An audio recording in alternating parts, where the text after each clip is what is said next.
तो जिस जंग से अफरा तफरी मचा हाईकोर्ट का वो डिसीजन के बाद, मतलब रातों रात, मतलब एक तरह का मुझे लगता है रूलिंग सर्कल्स में, पता नहीं रूलिंग सर्कल्स में कौन कौन आते हैं नहीं आते हैं रूलिंग क्लास के अंदर में, जिस ढंग से एक तरीके का पूरा उन्होंने रातों रात अपने आप को एकदम उन्होंने फिर खुद को ऑर्गेनाइज किया। हम तो लेफ्ट के अंदर में ऑर्गेनाइज होना चाहिए, संगठन का महत्व का बात करते हैं हम लोग, और वो देखिए कैसे ऑर्गेनाइज हो गए वो कुछ ही घंटों में, चंद घंटों में। तो उन्होंने फिर नेक्स्ट डे ही उसको पलट दिया सुप्रीम कोर्ट में। और कई लोग बोलते हैं कि वो दो वकील जो थे, जो जज सुप्रीम कोर्ट के, क्या था कोई मेहता दो जो सुप्रीम कोर्ट का, तो उन्होंने जिन्होंने फिर ये कर दिया, एक्विटल डिस्चार्ज को नाकाम कर दिया सुप्रीम कोर्ट के, तो दो जो थे, तो कई लोग उनका ढूंढते हैं कि भाई ये आज की जो पार्टी है रूलिंग पार्टी, इसके नजदीक के लोग हैं। और उसका पूरा बायोग्राफी हमने देखा कैसे कैसे उन्होंने आज के जो सरकार में जो लोग बैठे हैं इनके साथ कैसे उनका एक लंबा रिश्ता रहा है। लेकिन मुझे लगता है कि उसमें शायद कुछ और भी बात था, सिर्फ ये नहीं था कि भाई वो इस रूलिंग पार्टी का आदमी था या आइडियोलॉजिकली इनके साथ जुड़ा हुआ था, या कई लोग बताते हैं कि भाई ये जज अभी रिटायर होने वाला है तो उसको अगला जो उनको पोस्ट रिटायरमेंट उनका कहाँ सेटिंग होगा, उसके लिए वो इस ढंग का जजमेंट दिया। तो ऐसा लगता है कि ये बहुत ही एक कॉन्टिंजेंट, बहुत ही तात्कालिक, बहुत ही एक पद के लिए उन्होंने साईं बाबा को रिहा नहीं किया। ऐसा लगता है कि वो एक जज या दो जज, वो बेंच उसके चलते ही हो गया। मुझे लगता है कि ये कई गुना इससे ज्यादा बड़ा है ये मामला। मुझे लगता है कि वो दो जज के अलावा कोई और जज भी होते, आपका पसंदीदा जज आपका अगर होते, तो भी मुझे लगता है कि कहीं ना कहीं कुछ ना कुछ करके इसको रोका जाता है। और अगर वो डिस्चार्ज भी होते हैं, पहले एक बार बेल भी मिला था भाई, और हम मिले थे उनसे जब निकले थे बाहर, तो बेल मिला था, लेकिन फिर भी बेल के बाद भी उनको फिर दोबारा लेके चले गए। तो मुझे लगता है कि साई का जो केस है वो हो सकता है कि जैसे भीमा कोरेगांव में काफी लोग अभी निकले हैं, हो सकता है कि या दिल्ली राइट केस में भी बेल में निकले तो अब लोग बात भी नहीं करते हैं, काफी लोग आ गए, लगता है कि बाकी लोग भी आ ही जाएंगे। लेकिन हर एक उस ढंग का केस में एक ऐसा उसमें एक इंडिविजुअल ऐसा होता है पूरा केस में जो जिसके अराउंड पूरा वो स्टेट का जो केस है कॉन्स्पिरेसी का, उसमें टिका रहता है।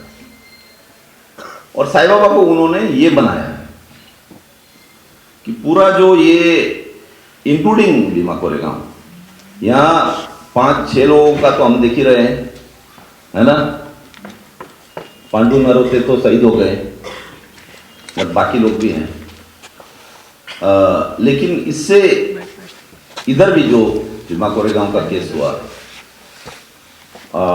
मुझे लगता है कि साई को इन्होंने एक तरीके का उस ढंग से क्लीन स्पिन, और मैं किंग पिन नहीं बोल रहा हूँ, एक क्लीन स्पिन जैसा उनको बनाया। और उसका मुझे लगता है कि सिर्फ ये बेंच कौन सा है, कौन सा वकील है, और कई लोग तो ये भी बताते हैं कि अच्छा उस जज ने अच्छा ये दे दिया जजमेंट दे दिया, तो उसमें कुरेद कुरेद के लोग निकालते हैं कि उसका कुछ प्रोग्रेसिव कुछ लीनियज कहीं से निकाल के लोग बोलते हैं कि अच्छा ये तो होना ही था क्योंकि उनका बीवी कभी ह्यूमन राइट्स करती थी। और आपको पता है किस जज का बारे में बात कर रहे है ना, जिन्होंने अच्छा जजमेंट दिया था। तो मुझे लगता है कि सिर्फ ये कॉन्टिंजेंट नहीं होता है कि किसके बेंच में वो गया, है ना, क्योंकि मुझे लगता है कि जिस जमीनी आंदोलन के साथ ये केस जुड़ा हुआ है उसको आपको भूलना नहीं चाहिए। एक जमीनी एक मूवमेंट है जो सही में हो रहा है, मूवमेंट सही में होता है ना, या ये सब कि कोई भी मूवमेंट होता नहीं है, ये बस स्टेट ऐसा बनाता है। मुझे तो कई बार डर लगता है कि जब हम बोलते हैं कि स्टेट फैब्रिकेट करता है, स्टेट झूठ बोलता है, फंसाता है लोगों को, कई बार तो मुझे लगता है कि वो इतना तक हम लोग ले जाते हैं उस बात को कि लगता है कि मूवमेंट्स भी सब एक्चुअली नहीं होते हैं, सब इंटेलेक्चुअल्स होते हैं, वो कभी कभी विरोध करते हैं रूलिंग पार्टी का, बस इतना ही। लेकिन सही में मूवमेंट होता है, और मूवमेंट भी तरह तरह का होता है। जैसे मोहम्मद जुबैर को जब इन्होंने अरेस्ट किया, उससे ठीक पहले आपको याद होगा तीस्ता सेतलवाड़ का अरेस्ट किया था इन्होंने, और उस टाइम हम देख रहे थे कि ये दो केस एक तरीके का केस है। और उसी टाइम जो 2009 में छत्तीसगढ़ में आदिवासियों का नरसंहार हुआ, उस केस में सुप्रीम कोर्ट ने जो जुर्माना लगाया हिमांशु कुमार पे, वो भी केस आया। तो उसमें ये था कि भाई हम क्या ऐसा देख सकते हैं कि मोहम्मद जुबैर का केस, तीस्ता सेतलवाड़ का केस, और जो 2009 में जो नरसंहार हुआ उस पे जो सुप्रीम कोर्ट ने हिमांशु कुमार पे, चूंकि एक ही टाइमिंग में चला, ये टाइमिंग एक ही था, और आप उस टाइम ये ऐसा सभा कर रहे होते तो आपको लगता है चलो तीनों को जोड़ देते, अच्छी बात है, जोड़ सकते हैं कि एक ही साथ हुआ है लगभग। लेकिन जब हम जोड़ते हैं तो थोड़ा हमको देखना चाहिए कि ये कुछ उसका सिमिलैरिटी है, उसमें काफी मेल है, लेकिन मेल होते होते भी कुछ हो सकता है उसमें अलग अलग उसका डायनामिक्स हो। और जो आदिवासी का जो सवाल है, जो आदिवासी का चेहरा आप देख रहे हैं, आप सिर्फ साईं बाबा का चेहरा नहीं देख रहे हैं, तो वो आदिवासी का संघर्ष तो सही में हकीकत है ना, या वो भी फैब्रिकेटेड है। और वो इस ढंग का संघर्ष है, मोहम्मद जुबैर का भी संघर्ष है, तीस्ता सेतलवाड़ का भी संघर्ष है, लेकिन जो सेंट्रल इंडिया में जो आदिवासी का जो संघर्ष है, वो पूंजी का जो सिर्फ पूंजी, जैसे आप बोलते हैं ना कि हम कॉर्पोरेटाइजेशन के खिलाफ है, कॉर्पोरेटाइजेशन के खिलाफ में भी आपको मतभेद करना पड़ेगा। जैसे किसान आंदोलन ने भी कॉर्पोरेटाइजेशन का विरोध किया, जियो का टावर्स को जाके आपने डिस्कनेक्ट कर दिया, तोड़ दिया, आपने टोल गेट जो है उसमें आपने उसको हटा के कुछ दिनों के लिए आपने फ्री आना जाना आपने करा दिया। मैं सुना पंजाब में बहुत सही था, ट्रेन में भी लोग फ्री में चढ़े, काफी एक तरीके का some kind of liberated zone बताइए पंजाब को उस टाइम आपने करा दिया, अच्छी बात है। लेकिन आप पूंजी को, जब आप जियो का टावर्स को आप डिस्कनेक्ट कर रहे हैं, और जो आदिवासी जहां पे जियो या जो अंबानी अदानी माइनिंग बड़े बड़े कंपनी जहां से जो खदान से सीधा निकाल रहा है सोना चांदी हीरा मोती कोयला लोहा, वो वहां पे पूंजी निर्माण हो रहा है, वो सिर्फ कम्युनिकेशन टावर नहीं है। आप तो जैसे लॉजिस्टिक्स, आप अमेज़न का जो डिलीवरी चेन आप रोक सकते हैं, आप रास्ता रोको कर सकते हैं, तरह तरह का आंदोलन का तरीका है। लेकिन सेंट्रल इंडिया में जो आंदोलन हुआ है, आदिवासियों ने जो आंदोलन किया है, उसमें स्टेट का कितना भी भरमकदूर उसने क्या क्या अपना वाली पिक्चर देखिए। जाल वहां बिछाया उतना, आपको पता ही है छत्तीसगढ़ में क्या क्या इन्होंने किया। ये केस तो गढ़चिरौली का है, बिल्कुल वहीं पे लगा हुआ है छत्तीसगढ़ के साथ, तो एक ही एरिया है ये। तो सलवा जुलूम किया फॉर एग्जाम्पल, आदिवासी को आदिवासी के साथ लड़ाया, कितने लोग वहां मारे गए, क्या क्या नहीं किया स्टेट ने इस आंदोलन को रोकने के लिए। कि पूंजी का हाईएस्ट जो फॉर्म है उस लेवल पे पूंजी ने खुद को मोबिलाइज किया। इसलिए ये सिर्फ कौन सा पॉलिटिकल पार्टी आज का गवर्नमेंट में है ना, उससे तय नहीं होता है, क्योंकि ये पूरा स्टेट का ढांचा का सवाल है ये। इसलिए कोई भी पॉलिटिकल पार्टी आए उसने नीति नहीं बदला। आज के तारीख में कांग्रेस का सरकार है छत्तीसगढ़ में, और आपको पता है कि महाराष्ट्र जिसका केस है ये साईं बाबा वाला केस, मैं तो क्या याद कर रहा हूं, इतना देर यहां मीटिंग चला किसी ने जिक्र नहीं किया। अभी तो प्रो बीजेपी गवर्नमेंट आया, लेकिन अभी कुछ दिन पहले तक तो उसमें कांग्रेस शिवसेना का अलायंस था। जो अभी भारत जोड़ो यात्रा कर रहे हैं लोग, उनका कंट्रोल का सरकार था, तो उन्होंने ये केस को पे कुछ भी कॉल नहीं किया, इन्होंने कोई हमदर्दी नहीं दिखाया। जो आपका वो तो किसानों का नेता कहते हैं खुद को, महाराष्ट्र के जो क्या नाम है उनका, शरद पवार, बहुत बड़ा ऑपोजिशन के लीडर है वो।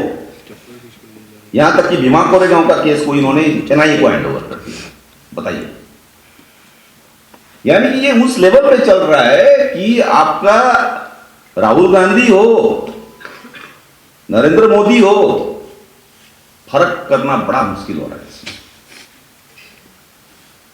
तो मैं तो कहता हूं जस्टिस चंद्रचूड़ उस दिन बच गए कि उनका बेंच में एक्चुअली मंडे को टकराया नहीं वो केस, नहीं तो मुझे लगता है कि कुछ एक तरह का जुडिशियल कॉन्स्टिट्यूशनल क्राइसिस हो जाता सुप्रीम कोर्ट के अंदर में कि आप साईं बाबा को छोड़ रहे हो।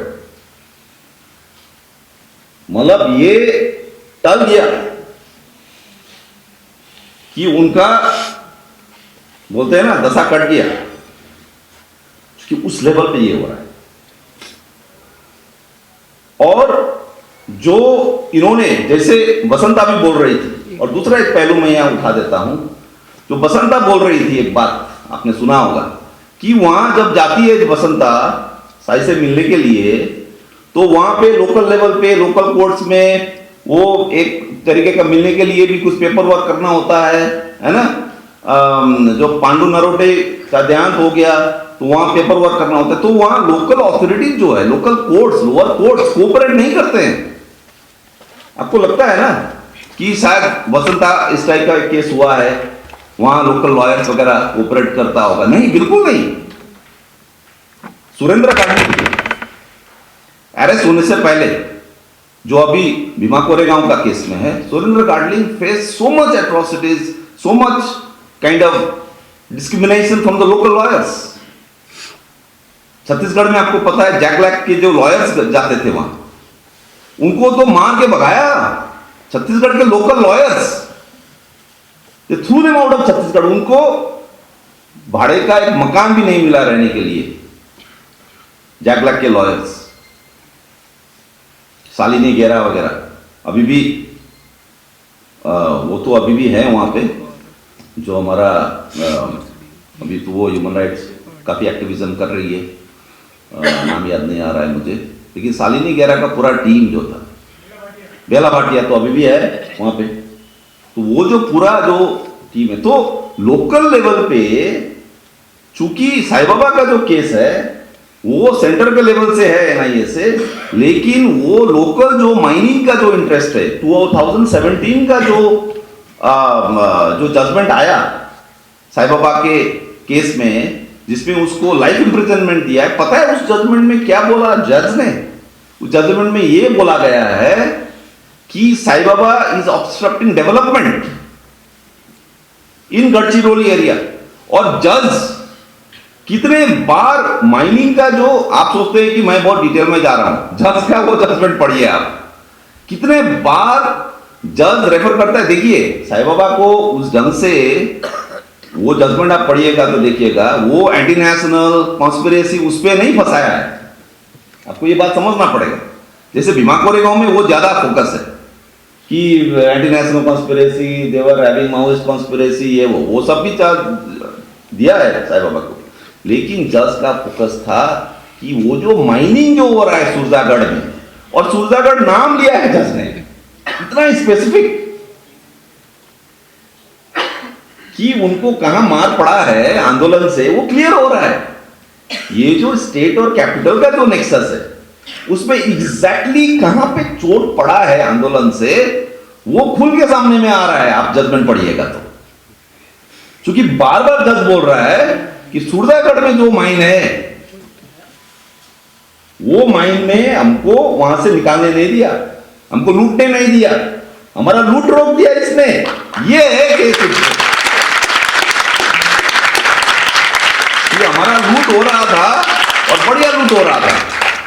और देखिए जो मैंने आपको बोला, आंदोलन भी तरह तरह का होता है, बहुत सारा ऐसा होता है ना आंदोलन। हम लोग जैसे यहाँ सभा कर रहे हैं, जंतर मंतर में करते हैं, जेएनयू में करते हैं, डीयू में करते हैं, कई बार इस टाइप का विरोध, आपका प्रदर्शन, इस टाइप का सेमिनार, आप लोग रेडिकल गाना गाए, ये सब चलते रहता है। लेकिन खदान में जो ट्रैक्टर, वो जो डंपर चलता है, जो ड्रिलिंग मशीन से निकल रहा है ना, वो रुकता नहीं है। आप यहां पे हवा बनाते रहिए सरकार के खिलाफ, पूंजीवाद के खिलाफ बड़ा बड़ा नारा देते रहिए, लेकिन एक्चुअल पूंजीवाद जहां वो अपना डंपर लेके जाता है ना, वो रुकता नहीं है।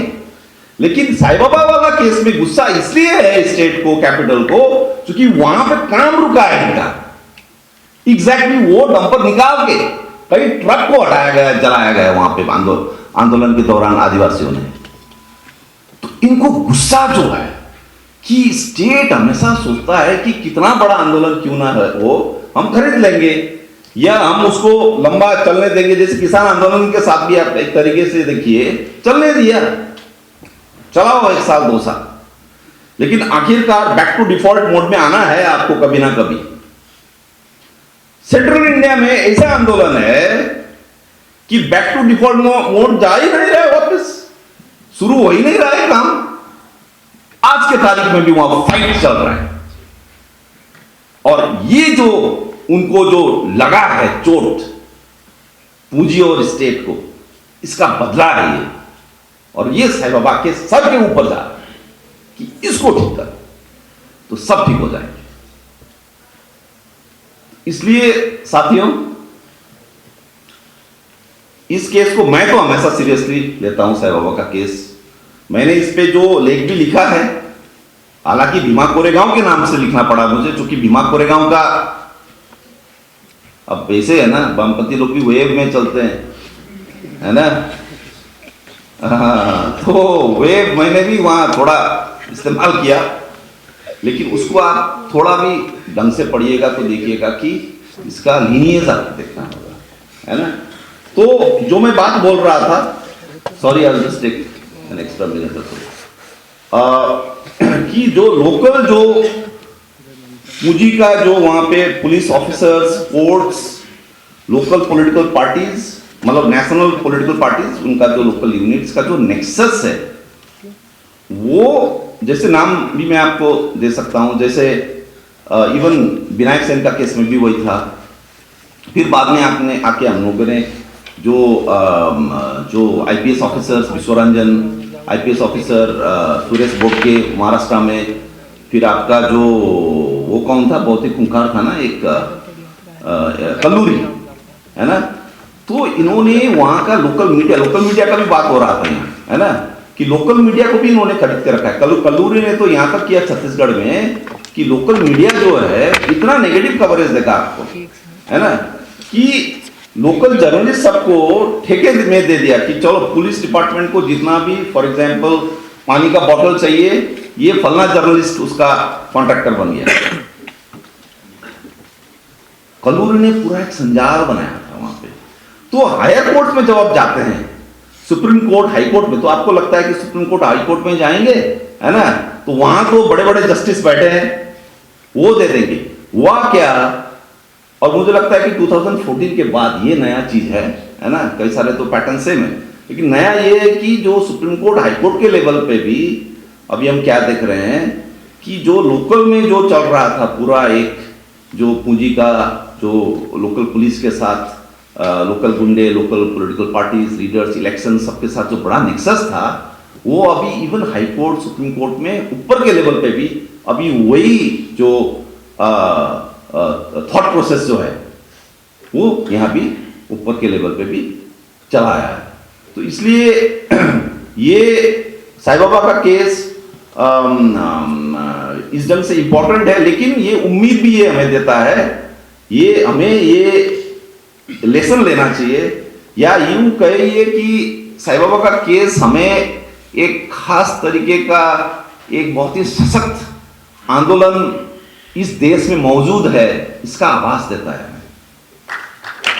कि ये कितना क्यों साईं बाबा के ऊपर ये हमला कर रहे हैं, और उसका ये कारण है कि इस ढंग का एक आंदोलन इस देश में अभी भी चल रहा है। हमें पता है सिलगेर में आंदोलन चल रहा है, ये तो हमने एक तरीके का डिस्कोर्स भी बना लिया कि सब लोग सब ये अब कब्जा कर लिए, अब हम तो कहीं के नहीं रह गए, फांसीवाद आ गए। मुझे नहीं लगता है फांसीवाद आया है अगर आप ठीक ढंग से देखेंगे। लेकिन अगर आप, और ये मैं कहना चाहूंगा, अगर आप सिर्फ government versus left intellectual, journalist, academics, artist वाला फ्रेमवर्क आप बनाते हैं तो लगता है फांसीवाद आ गया। लेकिन अगर आप दूसरा फ्रेमवर्क देखेंगे कि स्टेट कैपिटल गवर्नमेंट वर्सेस जो अभी भी जमीन में जो स्ट्रगल्स चल रहे हैं, उसका आप देखेंगे तो उम्मीद ही उम्मीद है आपके लिए। मुझे नहीं लगता है कि उस टाइप का स्ट्रगल अभी भी क्रश हुआ है इस देश में। इंटेलेक्चुअल्स को पकड़ा है, ठीक है हम जेल जाएंगे, ठीक है हम जब से नेहरू थे तब से हम भी मजा ले रहे हैं। जेएनयू इंस्टीट्यूशंस, डीयू में हम भी काफी साल से एक तरीके के वेस्टेड इंटरेस्ट बने थे, जिसको हम पहले रेविजनिस्ट बोलते थे। आजकल ये पुराना सब भूल के संशोधनवाद वर्ग हम भी है, वेस्टेड इंटरेस्ट है, ये बहुत ही वाजिब टर्म है लेफ्ट सर्कल्स में, संशोधनवाद, ये सब भूल रहे हैं आज हम, है ना। तो लास्ट पॉइंट जो मैं कहना चाहता हूं, एक इंटरेस्टिंग एनेक्डोट जैसा भी है, पूंजी कैसे ऑपरेट करता है। देखिए, जब ये आदिवासियों को, जब हम लोगों ने जो ये मीटिंग करवाया था जो हिमांशु कुमार के टाइम में, तो उसमें ये था कि ये इतने आदिवासी भाई बहन लोग आ रहे हैं छत्तीसगढ़ से, तो यहाँ मीडिया क्या किस टाइप का कवरेज देगा। तो हम लोग बोले कि चलो ये तो गोदी मीडिया है, तो नहीं देगा, लेकिन जो नॉन गोदी मीडिया है ना, इसके बारे में क्या। तो हम लोगों ने देखा, देखिए पूंजी कैसे ऑपरेट करता है। जब आप हिंदू मुस्लिम का क्वेश्चन उठाते हैं तो गोदी मीडिया वर्सेस नॉन गोदी मीडिया का साफ साफ दिखता है, सेकुलर वर्सेस कम्युनल के प्रश्न पे, है ना। उसमें एक तरीके का प्रोग्रेसिव सेक्शन है आपका, तरह तरह का ध्रुव राठी से लेके कुना कामड़ा, ये वो, they are all progressive and all that. लेकिन इस सवाल में आदिवासी का सवाल यानी पूंजी का जो डायरेक्ट सवाल है, उसमें हमने देखा यानी कि उस टाइप का संघर्ष जो सीधा जहां पे ड्रिलिंग हो रहा है उसको रोक सकता है, जब उस टाइप का आंदोलन का कवरेज का सवाल आता है, तो हमने क्या देखा कि बहुत सारे प्रगतिशील खेमे के बड़े मीडिया भी पीछे हट गए। और आज मैं एक चीज बताना चाहूंगा ऑल्सो, बिकॉज अभी सुना कि एनडीटीवी से हमारे रवीश कुमार जी वहां उसमें नहीं, ये छोड़ दिए, ऐसा सुना मैंने तो उसमें ये हम लोग सोचे कि रवीश कुमार तो जरूर हमारा कवरेज करेंगे, ऐसा हमारा मानना था। और हम लोगों ने अप्रोच किया उनको कि ऐसा प्रोग्राम है, और आपसे तो मतलब सिर्फ हम लोग जो ऑर्गेनाइज कर रहे हैं सिर्फ वो नहीं, लेकिन जो हमारा प्रोग्राम देखेंगे बाकी भी जो लार्जर कम्युनिटी है, लेफ्ट प्रोग्रेसिव कम्युनिटी, वो भी एक्सपेक्ट करेंगे कि रवीश जी तो बिल्कुल इसको कवरेज करेंगे। और उन्होंने बिल्कुल इसको कवरेज नहीं किया, ठुकरा दिया उन्होंने, है ना। तो आज जब वो रिजाइन कर रहे हैं तो मैं सोच रहा हूं कि what was going on. Even NDTV for example, और एनडीटीवी इंग्लिश में जो चैनल है उसका तो आप छोड़ ही दीजिए, उसको हमने अप्रोच भी नहीं किया क्योंकि कोई उम्मीद ही नहीं था। यानी कि इवन कम्युनलिज्म सेकुलरिज्म वाला सवाल में जो मीडिया के सेक्शंस आपके साथ खड़े हैं, इसमें वो बहुत संभल के वो ये जाते हैं। और इवन साईं बाबा का case, it is only after the high court gave this kind of a thing, you know, Nagpur bench which said that okay, you know, he might be released, only then they really stepped up to it. तो इसलिए ये बहुत ही पेचीदा मुद्दा है साईं बाबा वाला। लेकिन जैसे मैं बोला, इसमें हमें ये सिनिकल पॉइंट बिल्कुल नहीं मैं बोल रहा हूँ, ये निराशावादी बिल्कुल पॉइंट नहीं बोल रहा हूँ, मैं बिल्कुल आशावादी होकर बोल रहा हूँ कि साईं बाबा का केस आपको संकेत दे रहा है कि एक सशक्त आंदोलन इस देश में अभी भी चल रहा है और वो उसके पार्ट थे। और इसलिए भी सिर्फ Sai Baba as an individual का सवाल नहीं है, बल्कि एक पूरा जिस ढंग का पॉलिटिकल मूवमेंट का के तरफ वो संकेत करते हैं, उसके प्रति हमें सजग रहना चाहिए, उसको आगे बढ़ाना चाहिए। आपने बोलने का मौका दिया, बहुत बहुत धन्यवाद। नेशनल दस्तक की आपसे गुजारिश है कि अगर इसको बचाना चाहते हैं तो नेशनल दस्तक को सब्सक्राइब करने के लिए रेड कलर के सब्सक्राइब बटन को दबाएं, फिर बेल आइकन की घंटी दबाएं। नेशनल दस्तक को बचाने के लिए बहुत जरूरी है कि हर खबर को शेयर करें, लाइक करें, कमेंट जरूर करें।